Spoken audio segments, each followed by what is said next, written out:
नमस्कार दोस्तों, भारत एक सोच देख रहे हैं आप। दोस्तों, चुनाव के बाद अखिलेश यादव अब क्या पल्लवी पटेल, संजय निषाद और ओपी राजभर को बड़ा जवाब देने जा रहे हैं? क्या जो आरोप इन तीनों नेताओं ने अखिलेश यादव और समाजवादी पार्टी पर लगाए थे, क्या उसका जवाब अब अखिलेश यादव देने जा रहे हैं अपनी रणनीति के जरिए? ये कैसे होगा और क्या सोच रहे हैं अखिलेश यादव, इस वीडियो में हम आपको बताने जा रहे हैं। दोस्तों अखिलेश यादव के पीडीए के फॉर्मूले को लेकर राज्यसभा चुनाव के दौरान पल्लवी पटेल ने समाजवादी पार्टी पर कई आरोप लगाए। इसी तरह सुभाषपा नेता ओपी राजभर और संजय निषाद ने भी अखिलेश यादव पर आरोप लगाया कि वो पीडीए की बात सिर्फ दावों में करते हैं लेकिन वादा पूरा नहीं करते हैं। जी हां, ये बात ओपी राजभर और संजय निषाद की तरफ से कही गई थी और अब वक्त आ गया है दोस्तों कि इन तमाम लोगों को यहां पर जवाब दे अखिलेश यादव, और उसकी तैयारी पूरी कर ली है अखिलेश यादव ने। दोस्तों, अखिलेश यादव ने 24 का चुनाव अपने पीडीए फॉर्मूले पर लड़ा और जब रिजल्ट आया हमारे सामने तो यह कहा गया कि अखिलेश यादव का यह फॉर्मूला 100% काम कर गया। जो जीत हुई है, 37 सांसद जीत कर आए हैं समाजवादी पार्टी के, उसके पीछे यह कहा जा रहा है कि अखिलेश यादव का पीडीए का फॉर्मूला काम कर गया और जीत तक भी पहुंचा गया। दोस्तों, विरोधियों ने बहुत आरोप लगाए कि अखिलेश यादव का जो पीडीए का फॉर्मूला है वो सिर्फ और सिर्फ एक दिखावा है और कुछ नहीं है। लेकिन अब अखिलेश यादव के पास बहुत बड़ा मौका है दोस्तों, जब वो विरोधियों को गलत साबित कर सकते हैं। जी हां दोस्तों, दरअसल लोकसभा चुनाव 2024 के जो रिजल्ट आए उससे समाजवादी पार्टी बहुत ज्यादा उत्साहित दिखाई दे रही है और भारतीय जनता पार्टी को खुद पर हमला करने का कोई मौका नहीं देना चाहती है। अखिलेश यादव नहीं चाहते हैं कि बीजेपी को कोई मौका मिले कि वो समाजवादी पार्टी को के ऊपर कोई हमला करे। इसके लिए अखिलेश यादव ने एक खास रणनीति बनाई है दोस्तों। वो रणनीति क्या है दोस्तों, वो भी हम आपको बताएंगे। लेकिन उत्तर प्रदेश विधानसभा से अखिलेश यादव ने इस्तीफा दे दिया है और अब ये कहा जा रहा है कि सदन का नेता प्रतिपक्ष कौन होगा। जी हां, नेता प्रतिपक्ष के नाम पर चर्चाएं बहुत जोरों पर चल रही हैं। कई नामों की चर्चाएं हो रही है, लेकिन अखिलेश यादव ने इस बार अपनी अलग रणनीति बना रखी है, अपनी अलग रणनीति बनाकर उस पर चलने की तैयारी कर रखी है।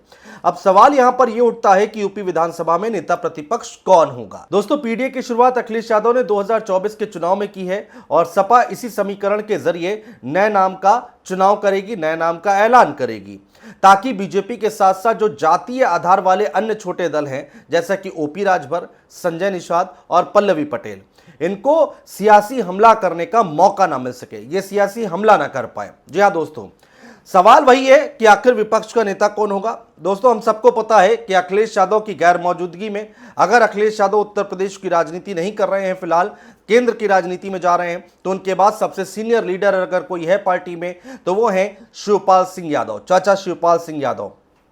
और ऐसा कहा भी जा रहा है कि शिवपाल यादव का नाम इस रेस में चल रहा है, उनके नाम पर भी मुहर लग सकती है।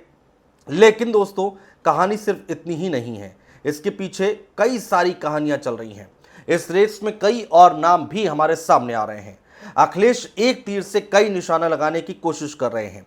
क्या है वो भी हम आपको बताने जा रहे हैं। पहला, परिवारवाद का जो आरोप लगता आया है समाजवादी पार्टी पर, उसकी छवि से बाहर निकलना चाहते हैं अखिलेश यादव। दूसरा, अन्य जातियों को प्रतिनिधित्व ना दिए जाने के आरोपों को भी पूरी तरह से खत्म करना चाहते हैं अखिलेश यादव।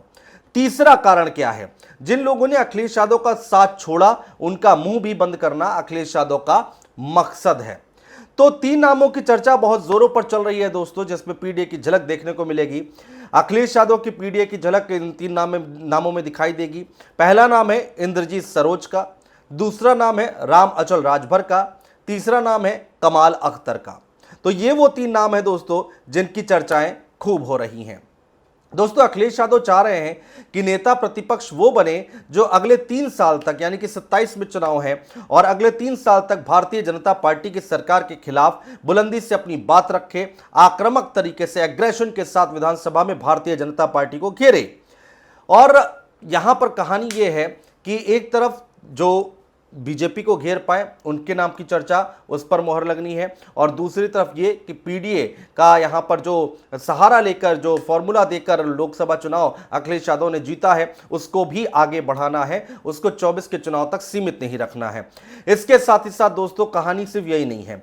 अखिलेश यादव को अब विधान परिषद में भी नेता प्रतिपक्ष देना है, जहां अखिलेश यादव को नेता प्रतिपक्ष का फैसला करना है। जी हां दोस्तों, विधान परिषद में अखिलेश यादव के पास, समाजवादी पार्टी के पास नेता विपक्ष का पद नहीं था। हालांकि अब उसके सदस्य 10% के मानक को पार कर गए हैं, यानी कि 10% के मानक को, क्राइटेरिया को समाजवादी पार्टी पार कर चुकी है। ऐसे में वहां भी सपा को अपने नेता का निर्णय लेना है। अब सवाल यहां पर यह उठता है कि अखिलेश यादव विधान परिषद में किस नेता को यहां पर चुनते हैं। तो वो नाम भी अब दोस्तों सामने आ रहे हैं। वो भी 3 नाम सामने आ रहे हैं जिनके नामों पर चर्चा चल रही है, उन पर मोहर लग सकती है, खूब चर्चाएं हो रही हैं।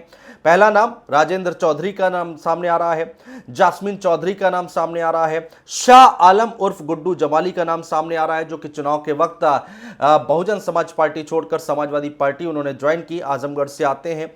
दोस्तों, ये वो 3 नाम हैं जिनकी चर्चाएं खूब हो रही हैं।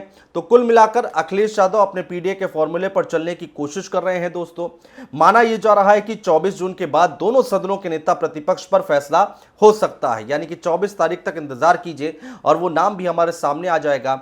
जो विधानसभा की अगर हम बात करें तो जहां पर अखिलेश यादव बैठते थे, नेता प्रतिपक्ष की भूमिका निभाते थे, उनकी जगह पर कौन बैठेगा। और ऐसे में ये भी कहा जा रहा है कि पल्लवी पटेल हो, ओपी राजभर हो, या फिर संजय निषाद हो, जो पिछड़ों के बड़े नेता खुद को बताते हैं और मानते हैं। और ये लोग पीडीए के नाम पर अखिलेश यादव को हमेशा पानी पी पी कर कोसते आए हैं, घेरते आए हैं, तो उनको भी एक जवाब दिया जाएगा अखिलेश यादव की तरफ से। अब अखिलेश यादव के पास अच्छा मौका है दोस्तों कि खुद को सही और दूसरों को गलत साबित करें कि पीडीए का नारा जो दिया गया था वो केवल 24 के चुनाव तक नहीं था, वो आगे भी ऐसे ही कायम रहेगा। ये यहां पर बड़ा मौका है अखिलेश यादव के पास। कितना कामयाब हो पाते हैं ग्राउंड तक मैसेज पहुंचाने में अखिलेश यादव, ये देखना बहुत दिलचस्प होगा दोस्तों। बहुत शुक्रिया।